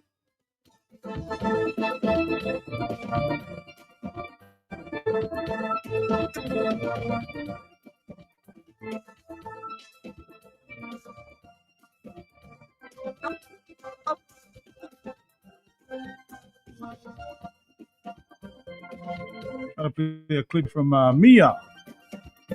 Basically saying, when you see something going wrong, say it's going wrong. Speak up. Dominicans are very quiet at this time. Hello, talk to me, yes? Matt, listen to me and listen to me well, and I'll be quick. Please. Mr. Wall's great suggestion, but not if anybody going in front of Mr. Linton's door to ask for his voice. we need to go with a long letter of apology. And everybody there say personally, we are sorry. Because a lot of us get caught. Oh, you have no education. Oh, you don't have no degree. But it's a lot of guys that want to control countries. They have masters. You know why the master degree, man? Mm-hmm. So fellas have 4 and 5. So the country is always the plantation. And we are the slaves and the servants because they are the masters. Master in this and master in that, masters. Not if Dominicans cannot apologize. I have my personal issues with Mr. Linton. You know, with Vex, Matt? Oh, I'm not aware of that. I'm not vexed with him. He spoke to me 2 days He has ago. to flatter me. I don't flatter him, no, but you know I did to flatter some flatter. Matt, I am not joking, you know, Matt, even when I insert some humor.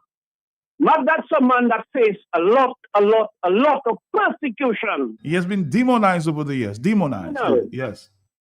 What you say, sir? I said he has been demonized over years. Yes. My God. My brother Tony Astafans, Reginald Austria, Roosevelt Skerrit, boy, everybody, the late or beloved brother, you know, that pastor, the owner of Kyrie, bless your soul, crazy, whoever you are, he was my brethren. Everybody, Lapokabwe, they used to beat on Linton. Now for you to go and get Linton from where he is there, maybe not even listening to Q95 or listening to all these issues, he said everything that would have happened to Dominica based on his investigative journalistic skills, man.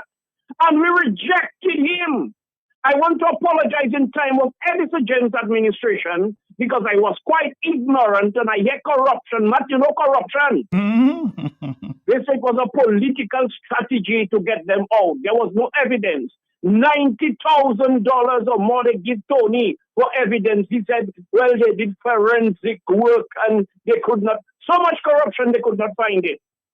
No corruption, bamboozling and bazoodying Dominicans, man. So I am saying, I want to give thanks to him and I've given praises many times, man, and defended the brother.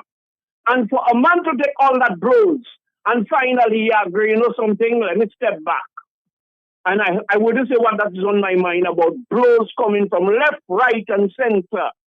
And Matt, we need to apologize to Mr. Linton and openly, even if I was not in it, I apologizing to you, my brother, on the behalf of Dominicans, because for things you told us with Matt Pelte, Matt, you remember you used to co-host that? Remember that. And revelation upon revelation, it was Matt Pelte and Linton that was the worst enemies of Dominica once upon a time.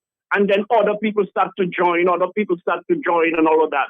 So if you want to go in front of the man door, go with a letter of apology, and everybody that go there, apologize to him personally. Thank you. Thank you. I think, let's see if I can try to play a voice note here. Yes, are you there? Matt, with that clip you just played there with Reggie Austria, when he's talking about Lennox is a headache and we need Take to him get out. rid of him. Yes. If Lennox wasn't speaking the truth, and that's the reason Lennox was a headache, because Lennox was speaking truth. If he wasn't speaking the truth, hey, I don't care. Let him talk. We don't need to get rid of him. We know his crap he's talking. There's a whole bunch of nonsense. But when you're speaking the truth, we need to get rid of you because you're speaking the truth and we don't want people to hear the truth. So that clip from way back then, boy, this administration, my God. All right, Dominic, over here, 4493. Everybody's trying to call me now. We have a few more minutes on this Friday. Remember, tomorrow is the opening of Carnival City. Hello, yes? Are you there? Carnival 2026. Yes, very much. Good afternoon to you. Good afternoon to you, Matt. Hey, long time. Good afternoon to your listeners. Yeah, it's been a while, Matt Peltier. You know, at some point, you have to sit back and let people come out and speak. And after you have fought so hard to try to open the eyes of our own people as to the path we're taking, at some point, you just have to sit back and watch. And I mean, I heard a couple of your callers talking about Leonard Clinton and what he should have done. But let me state something. This Dominica is not about Lennox Linton. Dominica is not about Reginald Austri. Dominica is not about Roosevelt Skerrit, and it's not about the interactions of these individuals. They play a part in directing at some point our future. But Dominicans need to realize Dominica is about all of us, our ancestors, the people who are there today, and folks who are going to take over when Roosevelt Skerrit is dead and gone. When the leaders of today are gone, we have to ask ourselves, where do we want to see our country in the future? Matt, and I sent you a couple of voice messages because too many times when we have in these conversations, we have them in isolation. We just talk about them as the current situations, disregarding the importance of historical events, disregarding the importance of action that have been taken in the past to have us where we are. And if we don't realize that as a people, then we cannot chart a path for the future if we don't respect the past. I see its importance in where we are right now with all the visa restriction, all that's going on, and direct our path for the future. And beyond all this discussion, Matt Peltier, I said to you earlier on, the world has constantly struggled in the human experiment as to who share the resources, who is in charge of these decisions, and who manages those resources. And everything political, everything politicians do should be in the interest of the people.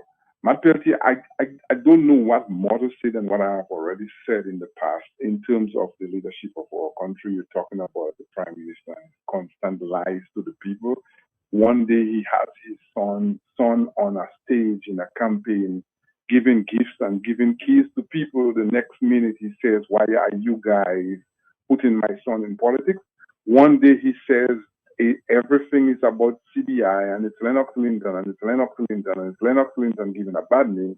But Lennox Linton is not even in active politics right now. And guess what is happening? We have visa restriction. We have all kind of issues. So at some point, the people of Dominica need to ask themselves, what is their part to play in their political process, in their future? How do they want the resources of the state? That means the passports, the taxes, the soil, the land, the water.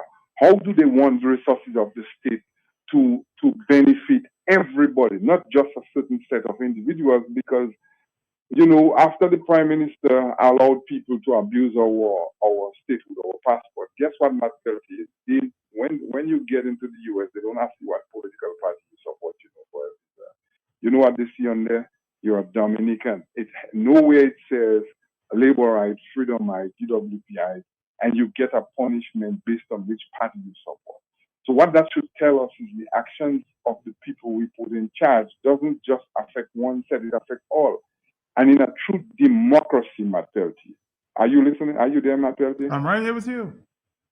In a true democracy, Matt Peltier, the Prime Minister says he believes in democracy. And if he believes in democracy, he should understand that his responsibility is to the people because democracy stands for power to the people. And Matt Peltier, I said to you earlier, the reason why history is important is because we've come from a place of kings and emperors who ruled the lands and they think they were the next in line after God. And ordinary people did not have the opportunity to own land, to grow, and the world was poor at that time. And the revolution that came out of that is the communist and the free market system. And democracy means that people are allowed to be able to grow themselves, to grow wealth. We enjoy tourists. We enjoy all the good things the free market has given us in places like the US. But at the end of the day, there are men, there are people, there are individuals who will come out in our midst. And by the way, the United States is not exempt because there are people in the United States who think they are kings. But as our human experiment go by, Matt Peltier, there are men who are going to come out in our population and think they are kings. And what they will try to do is they will cut off the right of me and you to make our decision, to be part of the process. And they decide they alone can make decisions for everybody. And they're the brightest and wisest And I think, Matt, once you start seeing this characteristic, you have to nip it in the bud, because if you don't, it goes too far. And that is why we find ourselves in Dominica. And let me give you a perfect example, Matt Telchi. During the last election cycle, what did the Prime Minister do? The Prime Minister fired his cabinet and his ministers, people who were elected by the constituents. And he installed individuals who nobody in the constituency. Matt Peltier and I have always said that is not democracy. And if the genesis of your system, if the genesis of your governance structure does not start with a democratic process, then you cannot be a democratic leader. So when I hear Roosevelt Skerrit says he supports the United States as a democratic society, because you know what? The little coward will say anything to get his butt out of trouble. And a man who says he's a friend of all, and he's a friend of everybody. So he's a friend of the devil. He's a friend of the drug dealer. He's a friend of the police. He's a friend of the communists. He's a friend of the free market system. He's a man you cannot trust, Matt Peltier. And Matt Peltier, if I have a friend who is your enemy, would you trust me, Matt Peltier? Because, so that is what the Prime Minister, and a man who stands on morals, principles, and values will understand that everybody is not your friend. And Matt Peltier, before I go, Dominicans need to understand when we speak, it's not because we hate our country. I was the one who called about the scholarship program when our government was using CBI money to give hundreds of our Dominican students scholarships. And all I was asking for is, if you are going to do this, why not put that money in a revolving fund so that future generations would benefit from the scholarship program? So if you had put $100 million there, and you say, okay, well, I'm giving students funds and you guys have to pay back, even if you are 1% interest, even if it's no interest. At this point, even if the passport CDI had died, you would have a fund that you would have continued to refund by people paying back in there, which is our social and our national responsibility, not to look out for ourselves. But if I get a scholarship from the government, I would want the next child and the next child and the next child to be able to benefit from that system. So as a society would say, you know what, I don't have to pay 12% from the bank. But if I pay back into that fund, then somebody else's child, my neighbor's child, my other constituent's kid will be able to get a scholarship. And even if the passport program doesn't happen, but that fund will be refunded by educated, smart, productive people who understand what the country's resources do for them, and will have the heart to put back money there so others can benefit materially. That is what we're asking our people and our government to subscribe to, and we considered enemies. You see the ridiculousness of the situation. So we let ourselves be fooled. And Matt Peltier, you have asked that question many times. America is not perfect. But if a country has 1.4 billion people, and for you to do any business, you need people. A market is not a physical. A market is a human. It's human. You need people. If a country, the second largest economy in the world, has 1.4 billion people, United States have 400 million people. And if 400 million people can build the largest economy of the world, it should tell you that something in the democratic capitalist system, who have changed presidents in the last 25 years, is working. When a country has 1.4 billion people, and because they adopted a free market system, they were able to get millions of people out of poverty. But yet still, their people are living that 1.4 billion market and coming to a 60,000 population Dominica to set up businesses, to set up stuff, to compete with locals in Dominica. It tells you something in their society is wrong, that they cannot even depend on that 1.4 billion people market. You see the common sense, Matt Peltier? And I'm not supposed to think, and I'm not supposed to say that. So when people ask me whether I should choose America or I should choose China, it's an easy response. We have 13 million Caribbean residents living and working in the United States. Some of them may be on social welfare. 13 million Caribbean residents. You know what that represents, Matt Peltier? It represents a market for Caribbean goods. It represents a market for our services. It represents travel. It represents long-term economic activity. While the Chinese are here in Dominica, we import $75 million worth of cheap, stupid goods, while we export about $300,000. So tell me who's your friend. And when you hear the Caribbean leaders talking about, well, we nobody should interfere in sovereignty. These are the people. Just look at what they have done. Roosevelt Skerrit have been in office for 25 years. And Maduro didn't want to leave. The gentleman from St. Vincent who just leave was the world boss. We have a little Hitler, a little black Hitler in Antigua, a little mustache, that wants to be a world boss that stays there forever. When these guys lose respect for democracy, what they are really doing is they are telling you and me, the black sons and daughters of former slaves, that we are not important in the political process. Our opinions doesn't matter. The only thing they need us for is to put an X by the name, and they can give their friends $10 million to build hotels for the family because of loyalty.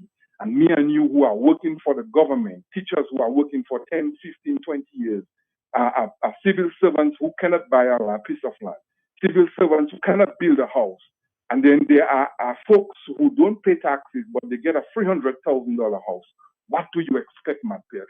What do you expect? You are going to get chaos. So Roosevelt, carried by the 25 years of his administration of the country, has plunged Dominica into an abyss. And the only way Dominica is going to recover is when people get rid of their selfishness, when we realize Dominica is not for one man to decide. We are not living in an autocratic society. We do not have a king, and I've said before, the guy has made himself an emperor. We are not living in a feudal system. And if Roosevelt Skerrit doesn't want to give the people an opportunity to make decisions, I will say it, and I will say it clear: Roosevelt Skerrit needs to be removed by force. And if the tenant, the court system, if the police is not independent, if the judiciary is not independent, if the president is not independent, then we have basically sat there and watched one gentleman destroy our country, destroy our democracy, and destroy everything that is of value to Dominica to the point where we are second-class citizens in our country. I want to invoke the spirit of Tyler and all the ancestors who have fought for the freedom of black men in the Caribbean. So Roosevelt Skerrit understand at some point what happens is because of his doing. Matt Peltier, you have a good afternoon. Good afternoon to you. I wanted to share a story that I heard on some international media. You know, some Iranian national with our passport and the experience he had. How he was trying to get into the United States. And here's a conversation. I think his wife was asking a question on international TV. Let's listen. Oh, Dash AAA. Hello. Hi, Jim. I have a question regarding my father's green card case. I'm his sponsor, and I applied for both my mom and dad. My mom got his green card. They did their interview in May 2025, and he went under administration in Qatar. And he's a citizen of Dominica, but he was born in Iran. And they had questions about his military service. I think because of that, it went under administrative review. So since May, we didn't really have any updates. He sent a couple of emails asking for updates. So his case shows that the last update was December 2025 . And we were wondering what's the best course of actions going forward. There's nothing to do now. The ban. Your dad's an Iranian citizen. He can't get a visa to the United States. Even if he had an active immigration case? If your dad had a visa or was a day away from coming, once the ban went into place, he can't come to the United States. He actually he has an active tourist visa, and he came to U.S. with that visa, with his Dominican passport. He's in the United States right now? Not right now. So he left, and he's planning on coming back. But we were wondering about his immigration case. He wanted to, push that forward. So you think it's frozen? We can't do anything right now? That's right. Okay. That was all. Thanks for the call. Thanks. Bye-bye. If you have the message is there. If you have an economic citizenship passport, you're coming from Iran and a number of other countries, you're not allowed to enter the United States. 308. Dominic, I want to leave on this note. The math is not mathing. We're going to go. Thank you. I've got to go. Sorry for all the voice notes I will not be able to play at this time. Signal band. The situation serious while they have some people sit down laughing.